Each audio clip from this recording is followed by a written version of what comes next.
ठीक है। डिमोनेटाइजेशन के बाद जिस प्रकार की परिस्थितियां उत्पन्न हुई है उसके चलते एक उच्च स्तरीय बैठक आज हमने ली, जिसमें सरकार के आला अधिकारी और बैंकों के चेयरमैन उपस्थित थे, जिसमें एसबीआई की चेयरमैन थी, BOI, bank of Maharashtra, NABARD के लोग थे, चेयरमैन थे, साथ ही में आरबीआई के सीनियर ऑफिसर्स थे और काफ़ी बैंकर्स भी इसमें मौजूद थे, जिसमें हम लोगों ने अभी रबी का सीजन है तो किस प्रकार से किसानों को तकलीफ न हो उस दृष्टि से क्या किया जा सकता है, तो उसमें सारा विचार करके कैसे उन तक कर्जा पहुंचे और वो जो फर्टिलाइजर्स वगैरह सारी चीज़ें जो खरीदना चाहते हैं वो किस प्रकार से खरीद पाए, तो उसके लिए हमने उसका रास्ता आज उसमें निकाला कि जिसमें वो एसबीआई ने तय किया कि एसबीआई एक इंस्ट्रूमेंट तैयार करेगा जिसमें वो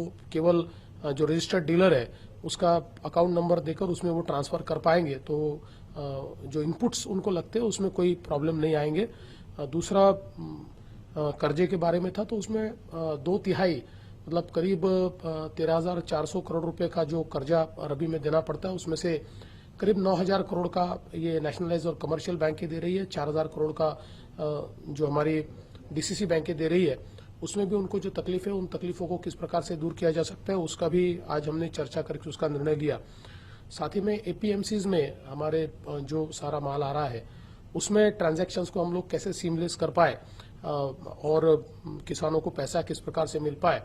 मूल रूप से ऐसा ध्यान में आया है कि पिछली वर्ष की तुलना में करीब 30 से 40% ज्यादा माल अभी किसानों का ये एपीएमसीज में आ रहा है, तो उसको ठीक ढंग से उसको पैसा मिले इस दृष्टि से भी आज सारा विचार किया गया।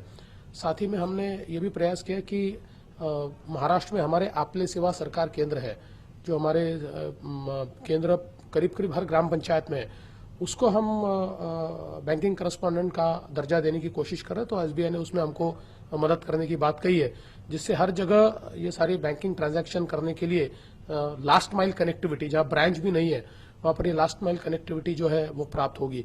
साथ ही में गवर्नमेंट ऑफ महाराष्ट्र ने कल एक बैठक की उच्च स्तरीय चीफ सेक्रेटरी की अध्यक्षता में, जिसमें ये भी तय हुआ कि ट्रेडिंग कम्युनिटी के साथ एंगेज करके वहां पर हम किस प्रकार से सारा कैशलेस बिजनेस कर पाए, उसका भी हमने कल एक रोड मैप तैयार किया है। तो कुल मिलाकर एक डिमोनेटाइजेशन के बाद जो परिस्थितियां उत्पन्न हुई है, जिसमें एक बड़ी संभावना देश की अर्थव्यवस्था को कैशलेस करने की जो तैयार हुई है, उसके लिए महाराष्ट्र को तैयार करने का काम हमने किया है। और मुझे लगता है कि आने वाले 2-3 महीने अगर हम इसी तेजी से काम कर पाए तो बहुत बड़े पैमाने पर हम महाराष्ट्र की अर्थव्यवस्था को कैशलेस कर पाएंगे। सर, जहाँ तक बात करें, प्रधानमंत्री ने भी आज मन की बात में कैशलेस की बात करी है, डिजिटल इंडिया की बात करी है, जो यूथ है उनकी मदद मांगी गई है, तो उस संदर्भ में किस तरह से आपने? मैं ऐसा मानता हूँ कि बिल्कुल सही बात है, क्योंकि जैसे आज हमारी चर्चा में जो मोबाइल फोन है उसका इस्तेमाल बड़े पैमाने पर इसके लिए किया जा सकता है, जो स्मार्टफोन नहीं है उसका भी इस्तेमाल किया जा सकता है, अलग अलग प्रकार के अभी वैलेट्स तैयार हुए उसका इस्तेमाल किया जा सकता है। तो इसका इस्तेमाल कैसे करें और इसको हम आखिरी व्यक्ति तक कैसे पहुंचाएं। खास तौर पर ये ध्यान में आया कि करीब देश में 20 करोड़ लोगों को रुपे कार्ड मिला हुआ है, लेकिन उसमें से करीब 10 करोड़ लोगों ने अभी उसको एक्टिवेट नहीं किया है। तो उसको कैसे महाराष्ट्र में एक्टिवेट कर पाए, इसके लिए हमने एक स्ट्रैटेजी का विचार किया, क्योंकि वो अगर कार्ड एक्टिवेट होगा तो उतने परिवारों को कैशलेस डील करने के लिए एक जरिया उसके माध्यम से मिलेगा।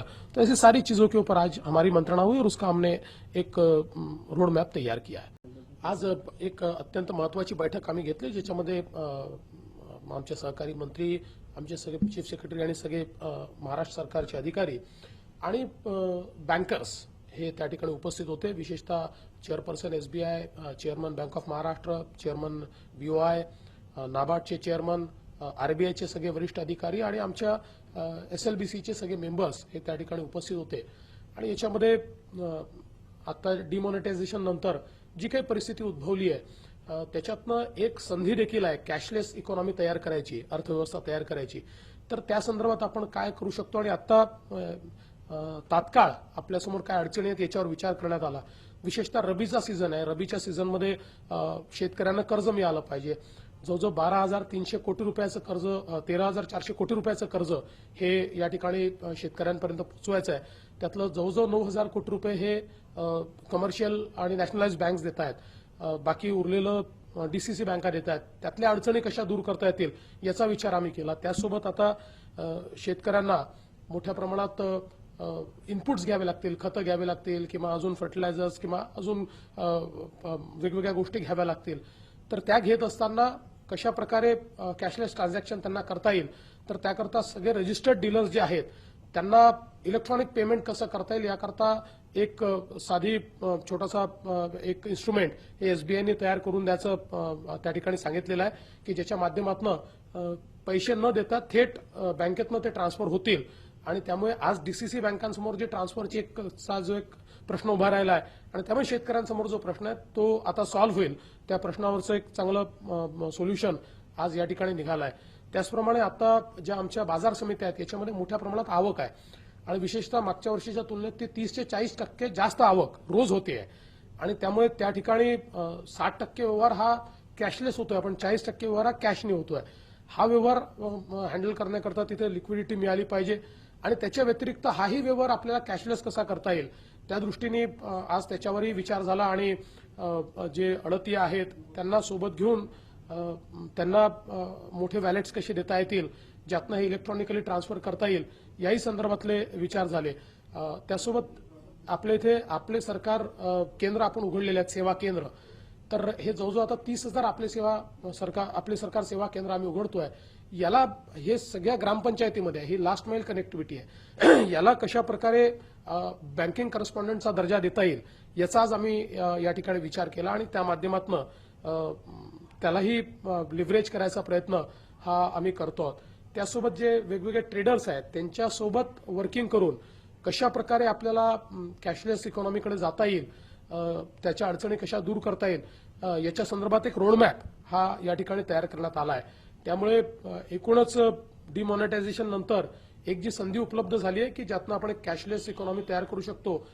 आत्ताच्या अडचणी दूर करायच्या आणि एक कॅशलेस इकॉनॉमी एक तयार करायची या दृष्टीने एक रोडमॅप आम्ही तयार केलेला आहे. पुढच्या 2 ते 3 महिन्यामध्ये मोठ्या प्रमाणात सगळे ट्रान्झॅक्शन्स जे आहेत हे कॅशलेस झाले पाहिजे आणि विशेषतः ग्रामीण भागात ते कॅशलेस कसे होऊ शकतील. मोबाईलचा उपयोग करता येईल, आपले सरकार सेवा केंद्राचा उपयोग करता येईल.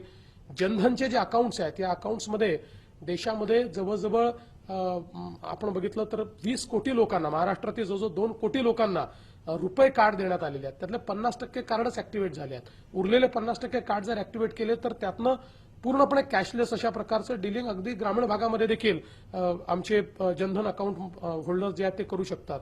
तर त्याही दृष्टीने काय कारवाई करता येईल याचा विचार करण्यात आला. विशेषतः बँकर्स फार पॉझिटिव्ह आहेत आणि मला असं वाटतं एक अतिशय चांगला रोडमॅप आज आम्ही तयार केलाय की ज्यातनं शेतकऱ्यांना कुठलाही त्रास न होता या ठिकाणी रबीचा सीझन असेल किंवा खरीपाची आवक असेल ही आता त्याचं त्यांना पूर्णपणे नीट काम करता येईल या संदर्भात आज सगळी आम्ही चर्चा केली.